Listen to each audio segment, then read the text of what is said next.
இப்போ உங்ககிட்ட யாராவது கிளாஸுக்கு வராங்க அப்படின்னா, எனக்கு சொல்லிக் கொடுக்க மாஸ்டர் அப்படி வராங்கன்னா, அவங்களுக்கு நீங்க ஒர்க் அவுட் மட்டும் தான் சொல்லிக் கொடுப்பீங்களா? இல்ல ஸ்பிரிச்சுவலோட முக்கியத்துவம் இருக்குல்ல அதையும் சொல்லுவீங்களா? ஸ்பிரிச்சுவல் சொல்லிக் கொடுப்பேன். இப்போ ஒரு முஸ்லீம் பையனா வந்தாருன்னா, நிறைய பேர் சொல்ற ஒரு விஷயம் ஈஸ்வர், சித்தர்கள்லாம் போயிட்டாங்கன்னு நினைக்கிறீங்க இப்ப எல்லாரும் இந்த ஜென்ரேஷன்ல. பட் நம்மோடு வாழ்ந்துட்டு இருக்கிறதா சொல்லுவாங்க. அதை நம்புறீங்களா? ஆக்சுவலா இந்த கூடுக்கு வந்து பர்மிஷன் இல்லை.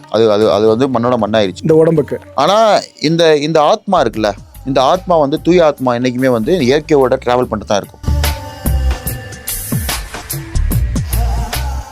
நான் நிறைய பேர்கிட்ட பேசியிருக்கேன். ஆண்டவர்கள் பல பேர் 80-90 வயசு இருக்கிறவங்க கிட்ட பேசியிருக்கேன். அவங்க என்ன சொல்றாங்கன்னா, பிரம்ம முகூர்த்த பூஜைன்னு ஒரு விஷயம் சொல்றாங்க. விடிய காத்தால 3 மணிக்கு எழுந்து நீ ஒரு விஷயத்தை நினைச்சு மேனிஃபெஸ்ட் பண்ண ஆரம்பிச்சிட்டனா கண்டிப்பா நடக்கும். 40 நாள் பண்ணி பாரு அப்படின்ற மாதிரி சொல்றாங்க.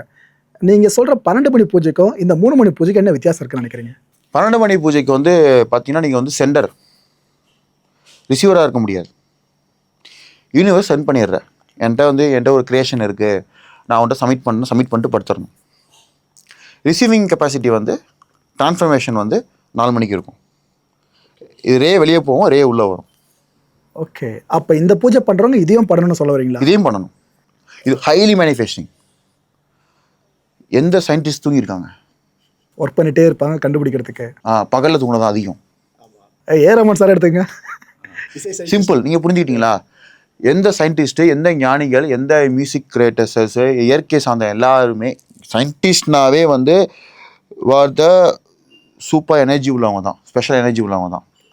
ஐக்யூ லெவல் அதிகமாக இருக்கும். ஐக்யூ அதிகமாக நைட்டில் எங்கே தூங்கியிருக்காங்க? நைட்டில் ரொம்ப ஆக்டிவாக இருப்பாங்க, டேயில் வந்து படுத்துருவாங்க. ஸோ சூரிய ஒளி உள்ளே வந்ததுக்கப்புறம் இங்கே வேலையே கிடையாது நமக்கு. ஆனால் வந்து அந்த ஏர்லி மார்னிங் இந்த சன் சைடு வர டைமில் வந்து யூனிவர்ஸ்க்குள்ளே வந்துடும். வந்ததுக்கப்புறமேலே எல்லா பிளானட்ஸோட ஒர்க் வந்து அந்த சேஞ்சஸ் எல்லாம் மாறுது. அந்த 12 மணிக்கு சென்ட் பண்ணுவாங்க, உட்காந்துருவாங்க. நிறைய பேர் பாருங்கள் தூங்கிட்டே இருப்பாங்க, டக்குன்னு எழுந்துச்சி ஒரு மியூசிக் கம்போசன் பண்ணுவாங்க. பார்த்துருக்கீங்களா? இப்போ நீங்களே ஒரு கண்டென்ட் கிரியேட் பண்ணியிருப்பீங்க, விடிய கால ஞாபகம் வரும். ஆமாம், திடீர்னு எடுத்து பண்ண ஆரம்பிச்சிருவாங்க. அது எங்கே யார் கொடுக்குறா? ஆக்சுவலி நீ கொடுக்க மாதிரி நமக்கு தோணுதுன்னு நினைக்கிறோம், பட் நமக்கு தோணலை, சென்ட் பண்ணுதுங்க. அது சென்ட் பண்ணுது. அதுக்கு என்ன பண்ணுறோம் அப்படின்னா, நம்ம தேவையில்லாமல் நமக்கு அது என்ன அலைகளை வந்து சதற விடுறோம்.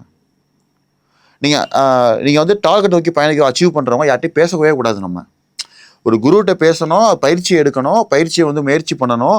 முயற்சி பண்ணுறத வந்து நம்ம வந்து டேட்டாஸை சேவ் பண்ணிவிட்டு அதுக்குள்ள வந்து கோட்ஸை எடுத்துகிட்டு நீங்கள் உங்கள் வேலையை செஞ்சுட்டே இருக்கணும். நீங்கள் என்ன பண்ணணும் அப்படின்னா, நீங்கள் வந்து இப்போ மொபைல் ஃபோனில் வந்து பலதை வந்து டிஸ்ட்ராக்ட் பண்ணுறோம். இப்போ எனக்கு கேட்டிங்கன்னா, மொபைல் எடுத்து பார்த்தீங்கன்னா எனக்கு பிடிக்காத எல்லாத்தையுமே நான் பிளாக் பண்ணிட்டேன். இந்த மாதிரி இந்த நெகட்டிவ் நியூஸஸ் இதெல்லாம் வரதெல்லாம் பிளாக் பண்ணிவிட்டு எனக்கு என்ன தேவையோ அதை மட்டும் நான் ரெப்பிட்டேஷன்ஸில் வச்சுட்டேன். அப்போ என்ன ஆகுதுன்னா, அதை ஈஸியாக இன்ட்ராக்ட் பண்ண முடியுது. நான் ஒரு விஷயம் நீங்கள் வேணும்னு நினச்சிக்கிட்டு ஒருத்தர் கிட்ட போகிறேன், அவர் எனக்கு கொடுத்துட்டாரு. அதை கொடுத்துட்டாரு, இன்றைக்கி அதை ஸ்டேட்டஸ்லேயும் வச்சுட்டேன். அதிசயமாக இருக்குது இந்த விஷயம். என்ன விஷயம் இதில் இந்த யூனிவர்ஸ் பற்றி நீங்கள் பேசுனதுனால அதை கேட்குறேன். இந்த 11 இது போல நம்பர்ஸு, அப்புறம் ஒரே மாதிரி நெல்சன் நம்பர்ஸாக வரதெல்லாம் பல பேர் யூனிவர்ஸ் எனக்கு வந்து எதை சொல்ல வருது, என்னை கம்யூனிகேட் பண்ண ட்ரை பண்ணுன்னு சொல்லுவாங்க. இதை பற்றி உங்களோட புரிதல் என்ன? ஒன்றுமே இல்லை ப்ரோ.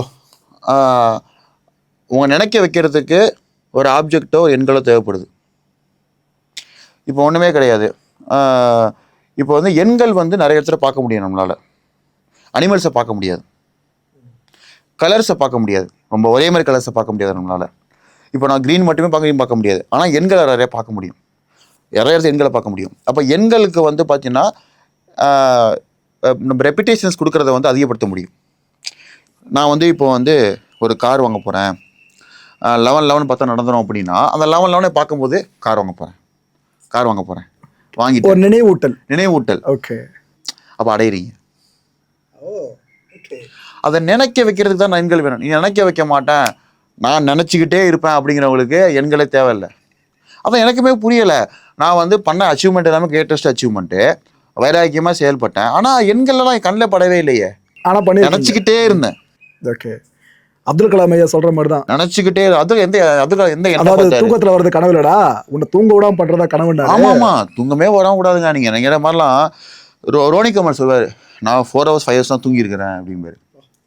ஏன்னா அந்த உழைச்சிருக்காரு. ஆக்சுவலாக நல்லா புரிஞ்சுக்கோங்க, ரெஸ்ட்டுங்கிறது என்னன்னா நல்லா புரிஞ்சுக்கோங்க. உங்கள் தாட்ஸை கிளியராக வச்சுக்கோங்க.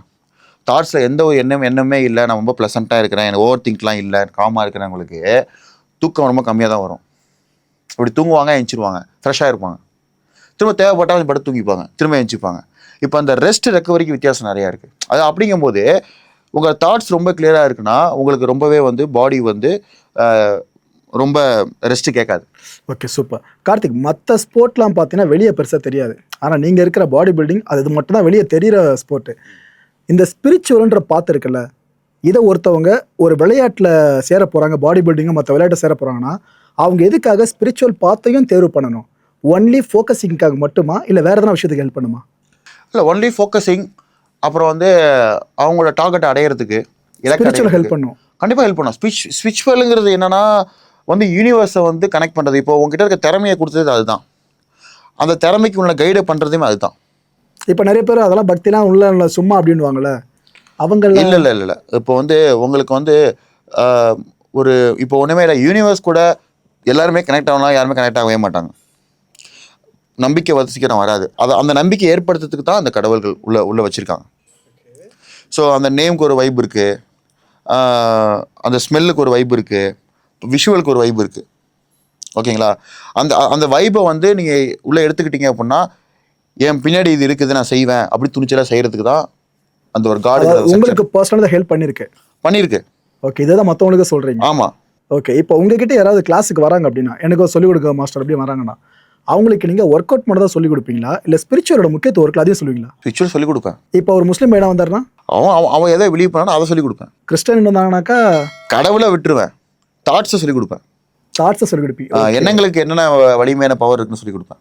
சூப்பர். ஸோ இதோட சேர்த்து நீங்கள் அதையும் புகுத்தும் போது ஆமாம், கண்டிப்பாக வேணும்.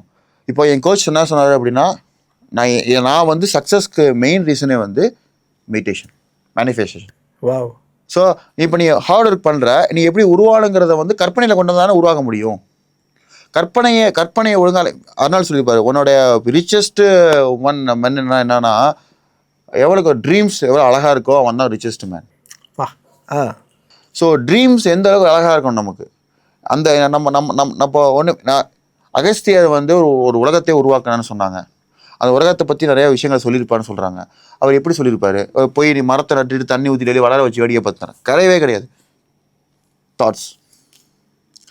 நான் இப்போ ரீசெண்டாக ஒரு ஸ்டோரி கூட போட்டிருந்தேன். திடீர்னு எனக்கு ஒரு விஷயம் நடந்ததை பார்த்துட்டு நான் ரொம்ப ஷாக் ஆகிட்டேன். இது உலகமே கிடையாது, நம்ம ட்ரீமில் ஒரு உலகம் இருக்குது. அதை நம்புறீங்க நீங்கள் ஆழமா? அதை நம்பி நான் பார்த்துட்டு நான் லைவாகவே வந்து ஸ்டோரியில் போட்டிருந்தேன். நிறைய பேர் பார்த்துட்டு என்ன நீ ரொம்ப ஆன்மீகத்தில் போகிற அப்படின்னு கேட்டாங்க. எனக்கு அது பிடிச்சிருச்சு. அது எனக்கு திரும்ப அந்த அந்த தாட்ஸ் வரதுக்கு அதை பற்றி சொல்ல முடியுமா? அதை பற்றி தெளிவா? ஆக்சுவலாக என்ன பண்ணேன் அப்படின்னா, நான் வந்து நைட்டு வந்து ஸ்லீப் எடுத்துகிட்டு படுத்துட்டு கரெக்டாக வந்து ஒரு கரெக்டாக ஒரு 4 o'clock இருக்கும். நான் எங்கேயோ ட்ராவல் பண்ணி போகும்போது நான் பார்க்குறது எல்லாமே பார்த்தீங்கன்னா வந்து ரொம்ப வித்தியாசமாக இருக்குது. வேறு உலகத்துக்குள்ளே போயிட்டு எனக்கு வந்து எப்படி சொல்கிறேன்னா, மற்ற ட்ரீம்ஸ்லாம் கனெக்ட் ஆகிட்டு விளையாடும்போது ஹார்ட் பீட் ரிதம் வந்து சேஞ்ச் ஆகாது. இது ரிதம் சேஞ்ச் ஆகிடுச்சு ஃபிசிக்கல் பாடியில். ஆமாம், சேஞ்ச் ஆகிட்டு அங்கே ஒரு வெதர் இருக்குது. இங்கே வெதருக்குள்ளே வந்ததுக்கப்புறம் வேர்க்குது, ரிதம்லாம் சேஞ்ச் ஆகிருக்கு. இன்னும் இது புது அட்மாஸ்பியராக இருக்குதுன்னு சொல்லி நான் ஏதோ டிஸ்கனெக்ட் ஆன மாதிரி ஃபீல் ஆனேன். அப்போ எனக்கு ஆக்சுவலாக என்னென்னா ஏதோ அலாரம் போதே அடிச்சுட்டு என்னை வந்து ஸ்டாப் பண்ணிட்டு 2க்கும் ட்ரான்ஸ்ஃபர்மேஷன் பார்க்குறேன். வேர்த்து இருக்குது, ஹார்ட் பீட் சேஞ்ச் ஆகிருக்குது. என்னடா இது, கொஞ்ச நேரம் எழுந்துச்சி அப்படியே உட்காந்துருக்கேன், பிளாங்க் அவுட்டாக இருக்குது. அப்போது இவ்வளோ நாள் ட்ரீம் அந்த மாதிரி பார்த்ததே கிடையாது. எப்போ வந்து ட்ரீம் இது? இப்போ ரீசெண்டாக ஒரு 10 days இருக்கும். அது அந்த காரணம் தெரியல, ஏதோ ஒன்று பண்ணிட்டு வந்திருப்பீங்க, அதுக்கப்புறம் அந்த ட்ரீம் வந்திருக்கும். அந்த காரணம் எதாவது ஞாபகம் இருக்கா? இல்லை அது எனக்கு ஏதோ ஒரு நட்சத்திர மாற்றங்கள் நடந்ததுனால தான் அது. அப்போது சொல்லிட்டு இருந்தாங்க, ஏதோ கோள்கள் உள்ளே வருது, நட்சத்திரம் மாறுதுன்னு சொல்லிட்டு இருந்தாங்க. அன்னைக்கு நான் ப்ரே பண்ணிட்டு படுத்தது தான் அது. அந்த டைமில் இது போல் ஃபீல் ஆயிருக்கு உங்களுக்கு? ஃபீல் ஆயிருக்கு. லைக் பாபா படத்தில் ரஜினி சாரை வேற ஒரு உலகத்துக்கு கூட்டு போவாங்கல்ல, அந்த மாதிரி கிட்டத்தட்ட. அதே தான் சொல்கிறேன். அது ஆக்சுவலாக சொல்கிறேன், லைக் போர்ட்டல். அம்மாட்ட சொல்கிறேன், என்னம்மா ஏதோ வந்து ரிதம்லாம் சேஞ்ச் ஆயிடுச்சுமா, எனக்கு அழுகிறம்மா, ஏதோ ஃபீல் ஆகுதுமா, என்னால் நார்மலாக இருக்க முடியல. ஆனால் நான் திரும்ப ரிப்பீட் பண்ணுறேன், கனெக்ட் பண்ணுறேன். நான் கனெக்ட் பண்ணவே முடியல. அது ஓகே, அந்த உலகத்தை பற்றி சொல்ல முடியும், எப்படி இருந்துச்சு பார்க்குறதுக்கு? உலகத்தை எப்படி இருக்குது சொல்ல போனோம் அப்படின்னா, நீ தான் அந்த உலகத்தை படைச்சிருக்க. நான் கடவுள். நீ தான் அந்த உலகத்தை படைச்சிருக்க. நீ நினச்ச மாதிரியே அந்த உலகம் இருக்குது, பசுமையாக இருக்குது, நீர் ஓட்டம் இருக்குது, அழகாக இயற்கை கூட ட்ராவல் பண்ணுற. நீ இந்த கதையில் படித்த மாதிரிலாம் இல்லவே இல்லை. சொல்ல போனீங்க அப்படின்னா வந்து புதுசு புதுசாக ஃப்ரூட்ஸ் இருக்குது, கனிகள் இருக்குது. அப்புறம் வந்து அனிமல்ஸே புது புது அனிமலாக இருக்குது. அவதார் படம் பார்த்த மாதிரி கிட்டத்தட்ட. அத்தார்னு சொல்ல முடியாது. அனிமல்ஸு பேர்ட்ஸ் ரொம்ப இருக்குது, சவுண்டு ரொம்ப வித்தியாசமாக இருக்குது. உள்ளே போகும்போது எப்படி இருக்குன்னா உங்களோட அந்த மரத்தோட ஸ்ட்ரக்சரு, அந்த மலையோட அமைப்பு எல்லாமே வேற மாதிரி இருக்குது.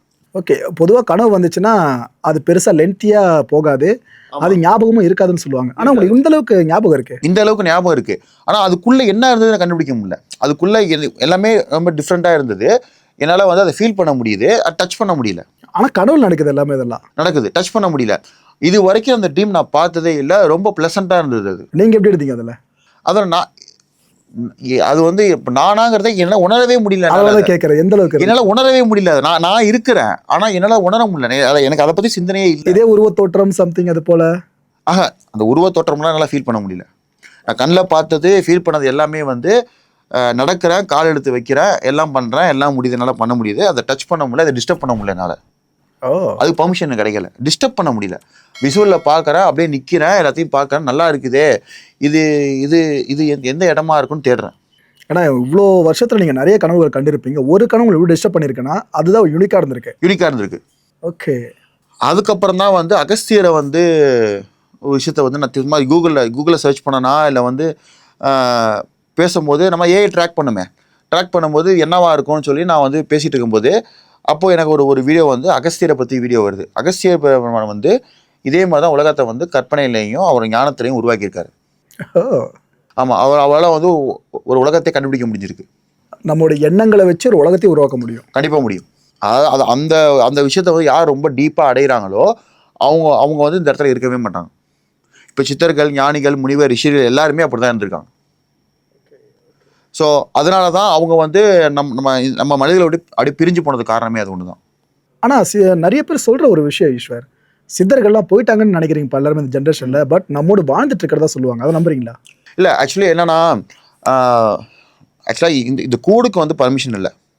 அது வந்து மண்ணோட மண்ணாயிருச்சு, இந்த உடம்புக்கு ஆயிடுச்சு.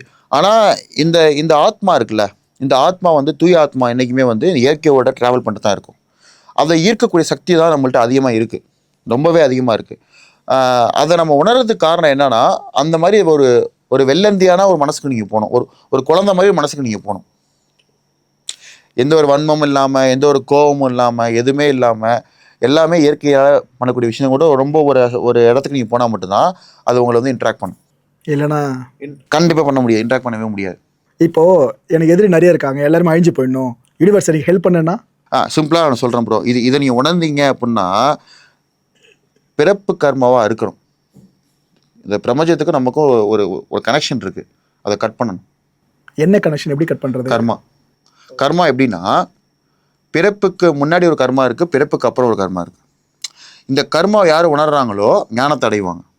இதை அடைஞ்சிட்டாலே அந்த ஆத்மா வந்து நான் ரெடி, நான் உன்னோடு போகிறதுக்குன்னு சொல்லிடும். அதாவது அடுத்த பிறப்பு உனக்கு இல்லைன்னு அர்த்தம் கிட்டத்தட்ட. நீ முடிவு பண்ணணும். அந்த ஆத்மாவுக்கு கேட்கும், நீ பிறப்பு எடுக்கிறியா, சேவை இருக்கா அப்படின்னு கேட்கும். அதில் ஒரு சில சித்தர்கள் ஞானங்கள் மட்டும்தான் இருக்காங்க. இங்கே ஒரு சில பேர் போயிட்டாங்க. நான் இருக்கிறேன், இருந்து நான் சேவையை செய்கிறேன். இப்போ நான் இருக்கிறேன், பாடி ஜிம்மில் இருக்கிறேன், இல்லைப்பா நீ இந்த சேவையை கன்டினியூ பண்ணுறியா போறியான்னு கேட்குறாங்க. போகிறேன்னு சொன்னால் இப்போ அவ்வளோதான். ஸோ கேட்குறாங்க, இப்போ உன்கிட்ட கேட்குறாங்க, நீ வந்து இந்த சேவையை செய்கிறியா விட்டுட்டு போறியான்னு கேட்குறாங்க. நான் அந்த சேவையை செய்கிறேன்னு சொன்னால் இப்போ வந்து இங்கே இருக்கலாம்,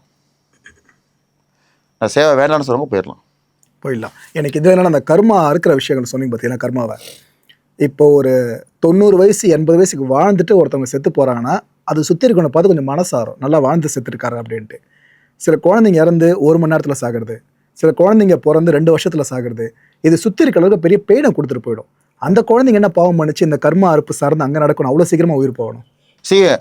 நல்லா புரிஞ்சுக்கோங்க. குழந்தைங்க வந்து பிறந்த இருக்கிறது குழந்தை கர்மா ஆக்டிவேட்டே ஆகிருக்காது. அந்த ஏதாவது இயற்கை உணர்வு அந்த குழந்தை உணரணும் ஃபர்ஸ்ட். ஏன்னா சில பேர் சொல்றது அந்த குழந்தையோட முன்ஜென்மம் இருக்குல்ல, அந்த ஆன்மாவோடது, அதோட கண்டினியூட்டி இங்க பிறந்தது இறக்கணும்னு இருந்திருக்கு அப்படின்னு சொல்லுவாங்க. ஆமா, பிறந்து இறக்கணும் இருந்திருக்கு. ஆனால் அந்த குழந்தைக்கு வந்து அது உணர்வே இருக்காது. நான் சொல்ல போனா ஃபர்ஸ்ட் அந்த குழந்தை உணர்ந்து இயற்கையை உணரணும். தண்ணினா ஃபர்ஸ்ட் உணரணும், பசினா ஃபர்ஸ்ட் எந்த குழந்தை பிறந்து பசியை உணர்ந்து பசிக்காக கத்தி சாகுதோ அதுதான் ஒரு ஃபேஸ் பண்ண ஃபர்ஸ்ட் கர்மா. மீனிங் புரிஞ்சா உங்களுக்கு? அர்த்தம் புரிஞ்சுல? அடுப்புறம் வந்து நெருப்பு, வெப்பத்தோட உணர்வு பாருங்க, அது உடனே நடக்காது. ஃபஸ்ட்டு பண்ணக்கூடிய ஒரே விஷயம் நீர், காற்று. ஃபஸ்ட்டு உணரக்கூடிய கர்மா 2 தான். அப்புறம் அந்த குழந்தை எழுந்து தவந்து கிராவிட்டியை ஃபோர்ஸ் பண்ணி நிற்கிது, பூமி 3வது. ஒரு கர்மா அப்புறம் தான் வெளியே வரும். அந்த பஞ்ச பூதத்தையும் உணர்றதுக்கு அந்த குழந்தைக்கு என்னைக்கு அந்த சென்ஸ் ஃபுல்லாக அடையுதோ, உணருதோ, அப்போ தான் அது கர்மாவில் என்ட்ரு ஆகுதுன்னு அர்த்தம். Okay, great.